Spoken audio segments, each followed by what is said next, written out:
Good morning everyone. I am just going to show you some websites where you can go and get resources for conducting counseling and for understanding the concept slightly better. Okay. If you go on Google, one of the websites therapistaid.com,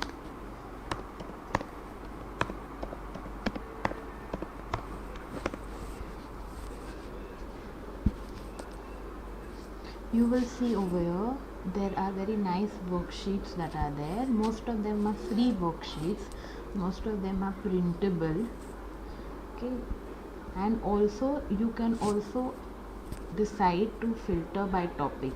For example, let's say you want to work on anger with your client, you can go to anger and you will get a lot of worksheets which help in anger management.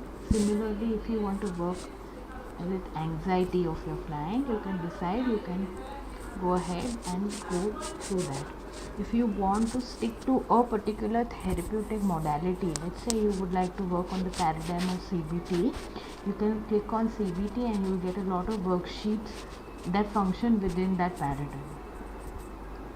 Okay. Another interesting website worth looking at is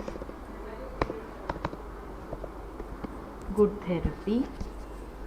Now this is very good for someone who wants to just get a basic idea of what the therapies are, what are the experiences of people suffering, okay, as well as to give you some understanding in basically a US based site, give you an understanding of what exactly the therapists do, okay, as well as get you resources.